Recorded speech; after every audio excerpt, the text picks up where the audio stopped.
Bulletin का बाकायदा आगाज करेंगे। वज़ीर दिफा ख्वाजा आसिफ ने पाक अफगान सीज फायर से मुतालिक वाज़ेह मौक़िफ़ इख्तियार करते हुए कहा कि जंग बंदी के लिए किसी मुद्दत का तयन नहीं किया गया। जब तक मुआहदे की खिलाफ वर्जी नहीं होती सीज फायर बरकरार रहेगा।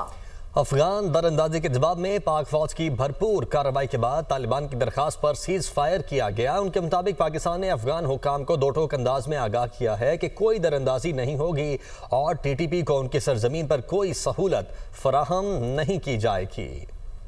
पाकिस्तान का आला सतह का वफ्द आज अफगानिस्तान जाएगा। जराये के मुताबिक अफगान हुकाम के साथ बॉर्डर के हवाले से वन डॉक्यूमेंट रजीम पर मुशावरत होगी। बॉर्डर और दो तरफा तजारत के उमूर भी ज़ेर गौर आएंगे।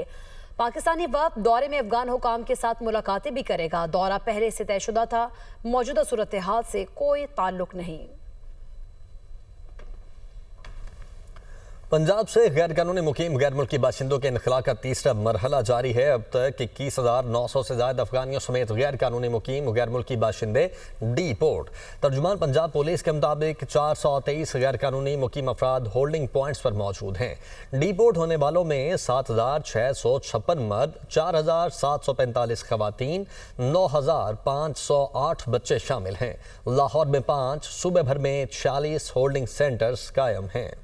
कराची नॉर्दर्न बाईपास अफगान बस्ती में गैर कानूनी तामीरात के खिलाफ ऑपरेशन। अफगान बस्ती में कायम गैर कानूनी मकानात को हैवी मशीनरी से गिराया जा रहा है। ऑपरेशन के दौरान पुलिस, रेंजर्स और जिले इंतजामिया भी मौजूद हैं। इसी पर बात करेंगे। अली हफीज हमारे साथ मौजूद हैं। अली, ऑपरेशन की तफसीलात से मुतालिक आगाह कीजिएगा। जी बिल्कुल, पीर के रोज तातुल के बाद एक बार फिर जो है MD की जमीन पे जो कब्जा हुआ था नादर बाईपास पर, इसको वागुजार करवाने के लिए सरकारी इदारों ने ऑपरेशन का आगाज कर दिया है। अफगान बस्ती में कायम गैर कानूनी तामीरात को जो है हैवी मशीनरी के जरिए मिसमार किया जा रहा है। मजमूई तौर पर अफगान बस्ती में जो है 1500 जायद गैर कानूनी मकान को अब तक तोड़ दिया गया है, जबकि MD की 234 एकड़ आबादी है ये अफगान बस्ती की, जहाँ पर 3100 गैर कानूनी तामीरात जो है वो की गई थी, जिनको मिसमार करने के लिए मली डेवलपमेंट अथॉरिटी, इसके अलावा जिला इंतजामिया, anti recruitment force, police rangers जो है इस वक्त मौजूद है। ऑपरेशन जारी है पूर्ण तरीके से। कहा जा रहा है कि आइंदा 2 से 3 रोज और लेंगे और तमाम अराजी जो है वागुजार करवा ली जाएगी। MDA के इन्फोर्समेंट एंड स्टेट के डायरेक्टर है फारूक बुख्ती, वो ऑपरेशन को लीड कर रहे हैं। डिप्टी कमिश्नर वैस और तमाम अमला मौजूद है। इस वक्त कोई मज़ामत का सामना नहीं करना पड़ा है। हैवी जो है ये मशीनरी ऑपरेशन किया जा रहा है। बड़ा अहम ऑपरेशन है। शहर के तमाम सरकारी इदारे मुतारिक है। काफी अरसे से जो है अफगान बस्ती गैर कानूनी तामीरात यहाँ पर की गई थी। कई बार ऑपरेशन को कोशिश की गई, लेकिन उस पर जो है मज़ामत का सामना करना पड़ा। लेकिन अब जो है आज ऑपरेशन का 5वां रोज है और कहा जा रहा है कि आइंदा 2 से 3 रोज में जो है ऑपरेशन जो है वो मुकम्मल कर लिया जाएगा। आइंदा 2 से 3 रोज में ये ऑपरेशन मुकम्मल कर लिया जाएगा। अली हफीज आगाह कर रहे थे, आपका शुक्रिया। रूस का पाकिस्तान और अफगानिस्तान के दरमियान जंगबंदी मुआहदे का खैर मकदम। तर्जुमान रूसी वजारत खारिजा ने जंगबंदी मुआहदे को खित्ते में अमन इस्तेहकाम की जानिब बाहम कदम करार देते हुए कहा कि दोनों ममालिक को मुज़ाकरात के जरिए तनाज़ात को दूर करना चाहिए। पाकिस्तान और अफगानिस्तान हमारे दोस्त ममालिक हैं। दोनों ममालिक पर जोर देते हैं कि दहशतगर्दी के खात्मे के लिए एक दूसरे से ताउन करें। बराह रास्ते चलेंगे। यूनिवर्सिटी ऑफ सेंट्रल पंजाब में चीनी कौंसिल जनरल स्कॉलरशिप की तकरीब इस वक्त जारी है। Material progress and spiritual enrichment. For this occasion, I have a special particular message for the students. Young and capable minds like you are of great asset, great value, great significance in Pakistan's nation building.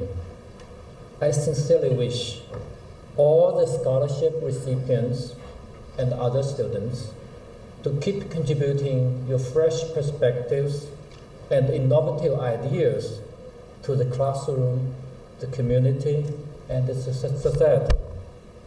By building up your character, resilience, integrity, honesty, sense of responsibility and public service, you can prevail and play more important role in Pakistan's destiny. I wish each and every student present here today achieve greater success in your respective fields and future careers, and carry forward the torch of China-Pakistan friendship. May our two nations grow ever stronger and always stay on the right side of human progress and history. 中巴友谊万岁！ Long live China-Pakistan friendship.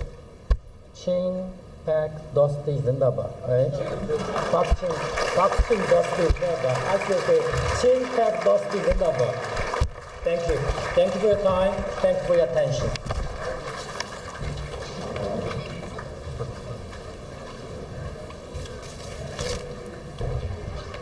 We convey our sincere appreciation. Islamabad के district and session court ने साबिक वज़ीर आला खैबर पख्तूनख्वा अली अमीन गंडापुर के खिलाफ शराब और असलहा बरामदगी केस में वारंट गिरफ्तारी जारी कर दिए हैं।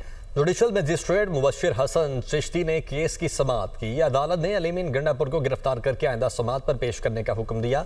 अली अमीन गंडापुर आज अदालत में पेश न हुए, जिस पर अदालत ने उनकी मुसलसल गैर हाजिरी के बायस वारंट गिरफ्तारी जारी किए।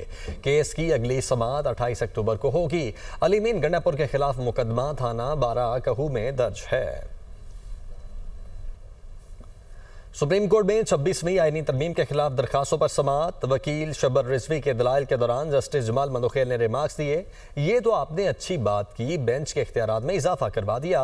वकील शब्बर रिजवी ने कहा, बेंच को कुछ इख्तियारात दिए गए लेकिन सुप्रीम कोर्ट से इख्तियारात छीने नहीं गए।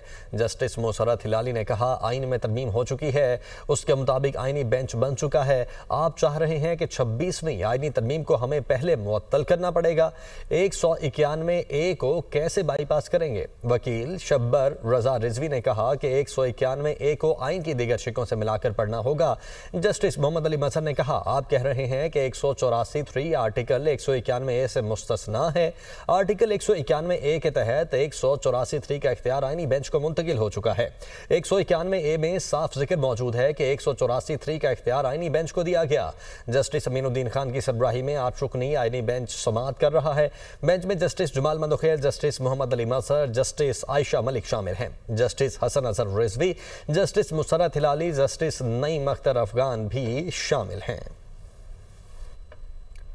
सुप्रीम कोर्ट आईनी बेंच में सुपर टैक्स से मुतालिक दरख्वास्तों पर समाअत कल तक मुलतवी। टैक्स पेयर्स के वकील अदनान हैदर अंधावा के दलाइल के मुकम्मल हो गए। अदालत ने FBR हुकाम से इस्तफसार किया, टैक्स क्या 18 माह की स्टेटमेंट पर लगेगा या 12 माह पर? FBR हुकाम ने बताया, स्पेशल हो या रेगुलर टैक्स 12 माह पर ही लगता है। वकील अदनान हैदर अंधावा ने कहा, मुझ पर दिसंबर 2021 की इख्तितामी स्टेटमेंट पर 2022 का कानून लागू होगा।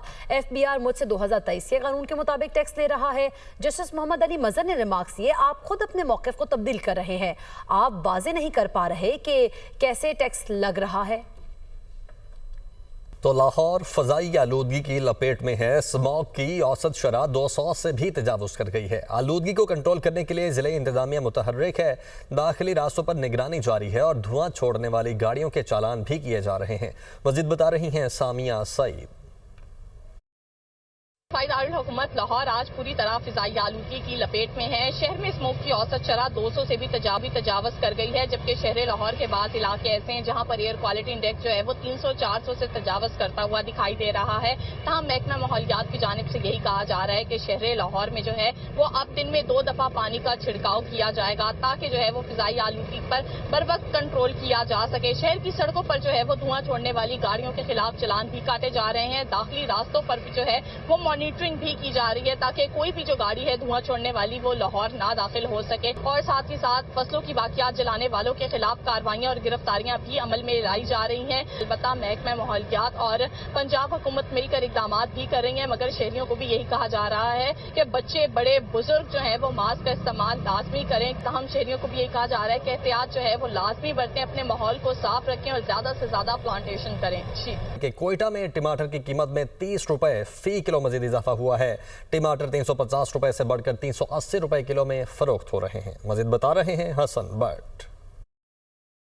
हाँ जी बिल्कुल, अगर बात की जाए टमाटर की कीमतों की, तो टमाटर की कीमतों में कोयटा में भी टमाटर की कीमतों में इजाफा रिकॉर्ड किया गया है। टमाटर फ़ी किलो 30 रुपये फिर महंगा हो गया है। टमाटर की जो कीमत है वो फ़ी किलो 350 रुपये से बढ़कर अब 380 रुपये तक जा पहुंची है। शहरी हमारे साथ मौजूद है। रोज़मर्रा के इस्तेमाल है सब्जियां और ख़ासकर जो टमाटर है वो तो हर सालन में इस्तेमाल होता है, लेकिन अब जो है वही जो गुज़श्ता हफ्ते या 10 दिन पहले जो टमाटर 80 रुपये 100 रुपये किलो था, अब वही टमाटर जो है वो 400 से 450 रुपये तक किलो फरोख्त किया जा रहा है।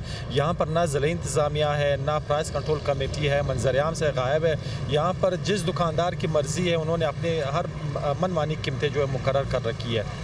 हमारे शहरी मौजूद थे, जो उनका ये मौक़िफ़ भी है कि ज़िले इंतज़ामिया जो है वो गायब है, जिसकी वजह से दुकानदार अपनी मनमानी कीमतों पर जो है सब्ज़ी और दीगर अशिया खुदरू जो है वो फ़रोख्त करें। साथ ही अगर बात की जाए टमाटर की, तो टमाटर की जो कीमत है उसमें मुसलसल जो धड़ी जो है उसमें भी इजाफा रिकॉर्ड किया गया। एक माह कबल टमाटर जो धड़ी है वो 500 रुपये फ़रोख्त किया जा रहा है, जब अब जो है वो 1900 रुपये फ़ी धड़ी जो है टमाटर फ़रोख्त किया जा रहा है। जी, इसराइल की गजा जंगबंदी मुआहदे की खिलाफ वर्जियाँ जारी, अहले गजा पर मुसलसल हमले जारी हैं। गजा मीडिया ऑफिस के मुताबिक जंगबंदी मुआहदे के नफाज से लेकर अब तक 100 से ज़ायद फ़लस्तीनी इसराइली हमलों में शहीद हो चुके हैं। अमरीकी नायब सदर जेडी वेंस भी गजा जंगबंदी मुआहदे बचाने के लिए इसराइल पहुँच चुके हैं। ट्रंप के नुमाइंदा खुसूसी स्टीव विटकॉफ और ट्रंप के दामाद जेरेड कुशनर पहले ही इसराइल पहुँच चुके हैं।